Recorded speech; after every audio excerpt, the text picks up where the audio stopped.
أعوذ بالله من الشيطان الرجيم بسم الله الرحمن الرحيم رب اشرح لي صدري ويسر لي أمري واحلل عقدة من لساني يفقهوا قولي رب زدني علما اللهم فقهنا في الدين آمين اللهم صل على محمد وعلى آل محمد جز نمبر 4 سورہ آل عمران آیت نمبر 132 وَأَطِيعُوا اللَّهَ اور اطاعت کرو اللہ کی والرسول اور رسول کی لعلکم تاکہ تم ترحمون تم رحم کیے جاؤ.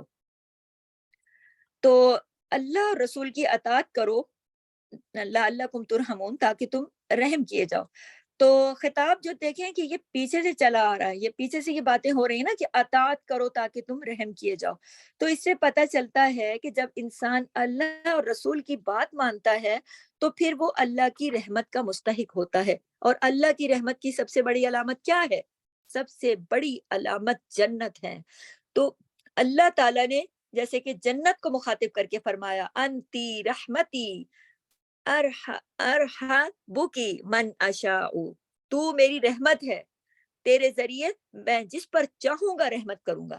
تو ایک طرف بات ہو رہی تھی پچھلی آیت کے اندر، آیت نمبر 131 کے اندر، کہ اعدت للکافرین، جو تیار کی گئی ہے کافروں کے لیے. جہنم کی بات ہو رہی تھی نا، آگ کی بات ہو رہی تھی.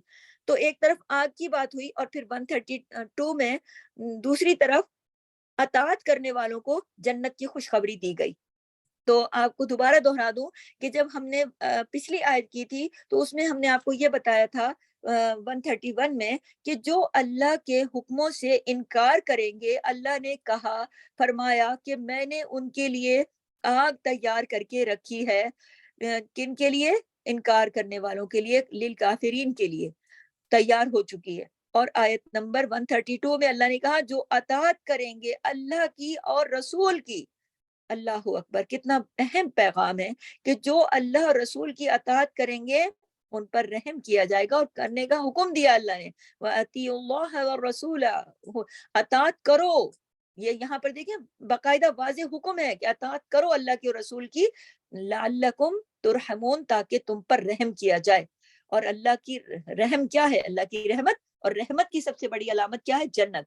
تو اس سے پتہ چلتا ہے کہ اللہ تعالیٰ نے ایک طرف جہاں انکاریوں کے لیے اس کا ذکر کیا آگ کا، تو اطاعت کرنے والوں کے لیے جنت کی خوشخبری دے دی کہ جو اللہ اور رسول کا حکم مانے، اطاعت کرے، اس کے لیے پھر جنت بھی تیار ہے، پھر خوش ہو جاؤ. تو اس سے ہمیں کیا سبق ملتا ہے؟ ان دونوں 31 اور 32 کو لے کر ہمیں یہ سبق ملتا ہے کہ اگر ہم اللہ کے حکموں کا جو اللہ کے حکم ہے کبھی بھی انکار نہ کریں، اور دوسرا یہ کہ اللہ کی اور اللہ کی اطاعت کریں، اللہ کے رسول کی اطاعت کریں، پیروی کریں، تو یقیناً اللہ تعالیٰ کی رحمت ہم پر برسے گی، اس دنیا میں بھی اور آخرت میں بھی. علامت جو ہے وہ جنت کی صورت میں ضرور ملے گی. تو یہ امید رکھنی چاہیے اور اللہ کے حکم ماننے چاہیے. یہ اس آیت کا پیغام ہے، مفہوم ہے. آیت نمبر 133 پر آئیے، وَسَارِعُوا، اور ایک دوسرے سے جلدی کرو. بہت امپورٹنٹ آیت ہے، بہت غور سے سنیے.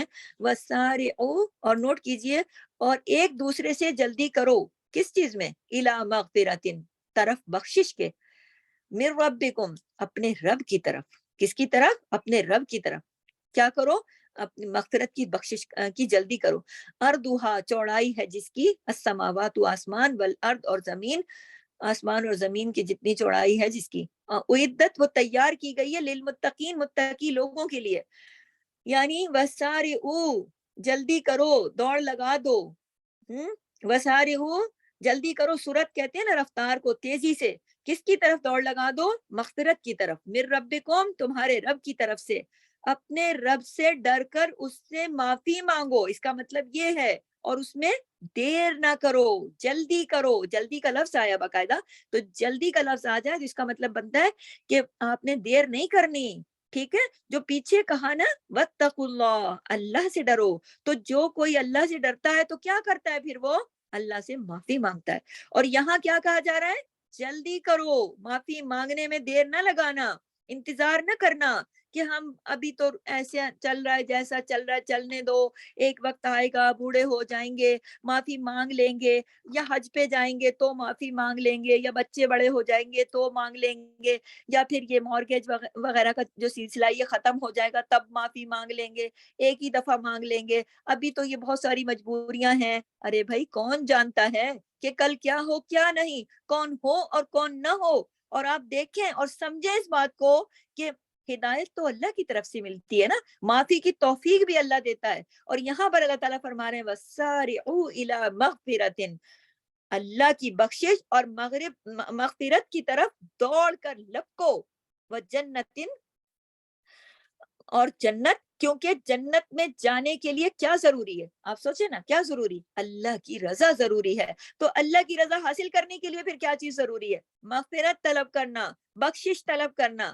تو کیسی ہے وہ جنت جس کے بارے میں اللہ نے یہاں فرما دیا ارضها السماوات والارض, جس کا عرض زمین اور آسمان کے برابر ہے.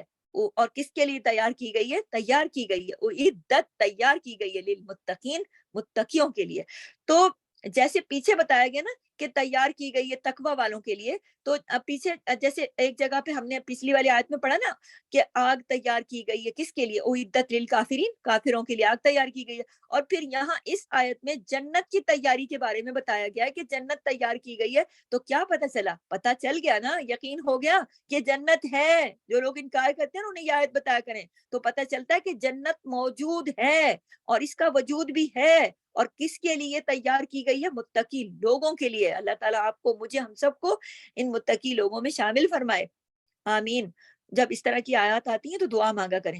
اور اس آیت کا مفہوم یہ ہے, مفہوم سنیے کہ دیکھیے اے لوگوں, دیکھیے آپ غور کریں, مفہوم ہے, یہ سیدھی سی بات ہے کہ اے لوگوں جو پیچھے غلطیاں ہو گئی ہیں, جو سود کا لین دین ہو گیا ہے, اور اللہ کی نافرمانیاں ہو گئی ہیں, اور اللہ کے رسول کے خلاف جو ہو گیا ہے, تو اس سارے کا سارا جو ہو گیا ہے اب اس کا حل کیا ہے, معافی مانگے. اللہ تعالیٰ خود بتا رہے ہیں وَسَارِعُوا إِلَىٰ مَغْفِرَةٍ, تو جلدی کریں, معافی مانگیں, دیر نہ کریں, ابھی وقت نہیں گزرا, زندگی ابھی باقی ہے.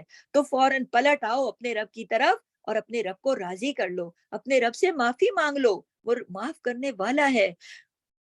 اور دو طریقے ہیں, کون سے, ایک تو یہ نا کہ استغفار پڑھ کے اللہم اغفر لی, پھر یہ کہ استغفر اللہ ربی من کل ذنب واتوب الیہ, پھر یہ کہ کوئی بھی خاص گناہ ہے تو پھر اس گناہ کو یاد کریں کہ اللہ مجھ سے یہ غلطی ہو گئی تھی, فلاں موقع کے اوپر میں نے یہ کیا, اللہ مجھے یہ معاف کر دے, اللہ مجھے یہ معاف کر دے. اپنے گناہوں کو اپنے ذہن میں لائیں, یاد کریں, پھر ایک ایک گناہ کی معافی مانگیں. اور جو نہیں یاد ہے ان کے لیے بھی معافی مانگیں کہ اللہ مجھے یاد نہیں ہے لیکن مجھے ایسا لگتا ہے کہ مجھ سے بہت سارے گناہ ہوئے ہیں, تو مجھے معاف کر دے, معافی مانگے, یا اللہ میرا فلاں گناہ معاف کر دے, میرا فلاں گناہ معاف کر دے. ایک تو یہ طریقہ ہے نا کہ دوسرا طریقہ یہ ہے, دوسرا طریقہ کیا ہے کہ ان کاموں کے ذریعے جو گناہوں کی معافی کا ذریعہ بنتے ہیں, ان کاموں کے ذریعے سے معافی طلب کریں. کون سے کام ہیں, جو وہ کام جو خود بخود گناہوں کو دھوتے چلے جاتے ہیں. اب توجہ سے نوٹ کیجئے گا, غور کیجئے گا, نوٹ کیجئے گا, یہ وہ کام ہیں جو گناہوں کی معافی کا ذریعہ بنتے ہیں, گناہوں کو دھونے کا ذریعہ بنتے ہیں. خود بخود گناہ اس سے خود بخود مٹتے چلے جاتے ہیں.